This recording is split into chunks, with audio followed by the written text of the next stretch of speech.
You've tuned into Radio Northern Beaches. We live stream on rnb.org.au across the northern beaches of New South Wales, Australia and all over the world. You can also catch us local on 88.7 and 90.3 FM. Our podcasts are available at your convenience at rnb.org.au or rnbpodcast.com.au. So you and your friends don't miss any episodes. Don't forget to follow and share. Now here's our latest podcast. You've tuned in to Listen and Chat with Chrissy Mack on Radio Northern Beaches, live streaming at 7 a.m. every Tuesday morning. Today we're tackling a difficult but necessary topic, the ideology of hate groups and what they stand for. We'll explore their so-called values and the history that links them to a discredited past. And we'll end with a direct message to those who are currently part of these groups. We often hear these groups talk about their principles, their beliefs, their values. But let's be honest about what these words actually mean and their context. When we look closely at the language they use, words like contempt, disdain, enmity, and animosity, we see something very different. These are not words that build. They are words that tear down. They describe a feeling that someone or something is worthless and beneath consideration. A true value system is meant to be a moral compass, guiding what is important in life. What these groups have is not a value system. It's a hostile belief system built on a simple, irrational premises of hatred. They try to portray themselves as a movement, a legitimate political force, but they are not. A movement brings people together for a cause, to bring about change. What we're witnessing is something far more like a cult of hatred. These groups rely on fear, misinformation, and the creation of an us versus them mentality. They offer a false sense of belonging to those who feel powerless, providing them with a target for their frustrations and fears. It's a destructive echo chamber, not a genuine effort for a better world. Now let's address the historical roots of this. A listener recently asked a great question. Was the original neo-Nazi movement about ridding Germany of Jews? And when did the idea of white supremacy creep in? It's an important question because the answer reveals the flawed logic at the head of the ideology. The answer is, you're not wrong. The core of the original Nazi ideology was indeed anti-Semitism. Hitler's worldwide view was rooted in the belief that Jews were a distinct and hostile race that needed to be excluded and eventually eliminated. While this was a primary focus, white supremacy was an inherent part of their ideology from the very beginning. They created a fictional racial heresy that placed the Aryan or Germanic race at the top, followed by other white European groups, while classifying Jews, Roma, and Slavs as inferior races. The goal was to create a racially pure state and expand to gain living space for their so-called master race. So white supremacy didn't creep in, it was always there.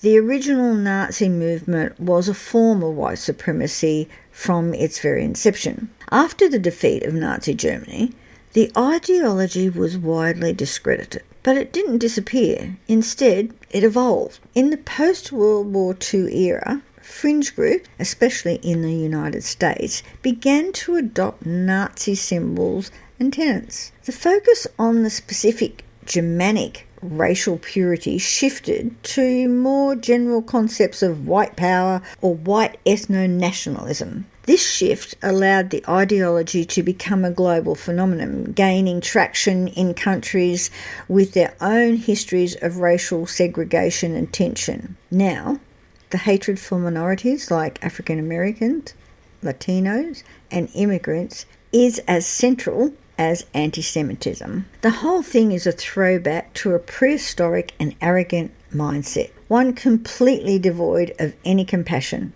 It's a rejection of human progress, of the lessons we have learned through countless conflicts, and the idea that empathy and cooperation are the cornerstones of a stable society. Now, for the last part of our program, I want to speak directly to anyone listening who is part of one of these groups. I want you to hear this, not as an accusation, but as a challenge to your deeply held beliefs. I know you may feel you've found a purpose, a community, a way to make sense of a confusing world. But what you've found is built on a lie.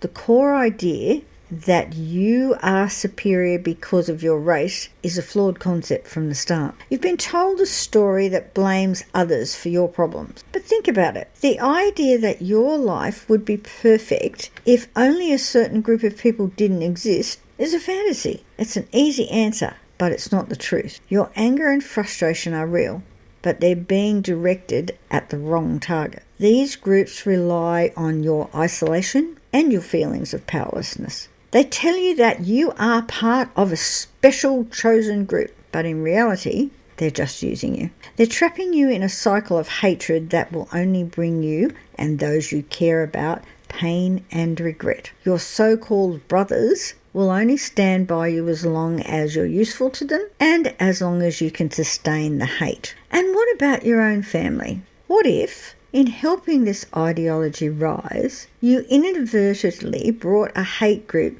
to your own family's doorstep? What if your parents, your children, your siblings were suddenly subjected to the same contempt and disdain that you so freely spew at others? How would you feel watching your own loved ones become the target of that same animosity and spite? How would you deal with a world where the very ideology you helped spread was now being used against the people you hold most dear? What if it didn't stop at just words? What if, because of the environment you helped create, a member of your family was physically harmed, or worse, killed, because they were perceived as being different? How would you look at yourself knowing that the rhetoric you amplified led to that horrific outcome? The hate you are part of is a poison. It doesn't discriminate forever. It eventually consumes everything in its path. Your family is not immune from its reach. You are capable of so much more than what this ideology offers you. The solution isn't to hate others. It's to find the strength to build something positive in your own life. The first step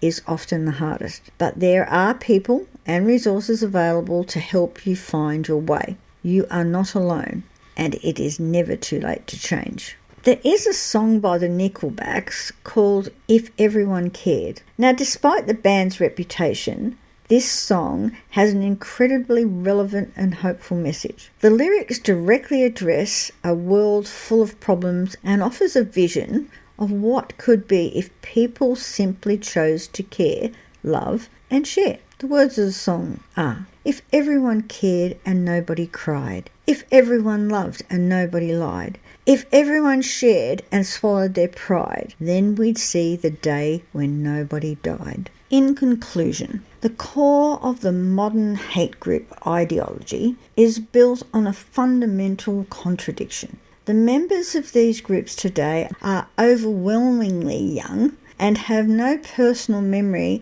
of the historical horrors they reference. They have no German heritage, which by original ideology's own twisted logic would render them impure and unworthy of the superior race status they claim. The neo-Nazi movement was originally rooted in a specific nationalistic vision of a racially pure Germanic or Aryan master race. The leaders of these modern hate groups who preach this same hateful ideology are a global phenomenon. They're not German, they are American, British, Australian, and from countless other backgrounds that were not considered part of the superior race by the original Nazis. This creates a glaring inconsistency. By the very standards they claim to uphold, they would be considered untermenschen or subhuman and thus unworthy. So how do they justify their membership? They don't. Their involvement isn't based on a logical justification of ideology. It's based on a false narrative that serves a psychological need. They are drawn to these groups not because they have a legitimate historical or racial claim to superiority, but because they are looking for a sense of belonging, power, and identity. The ideology provides a simple, scapegoating explanation for their personal struggles and feelings of powerlessness. Their membership is not a matter of racial purity, but a matter of emotional vulnerability. These groups exploit feelings of marginalisation and resentment, offering a sense of purpose by directing their anger outward. They've found a new tribe, a new identity, even though it's built on a foundation of lies and hypocrisy.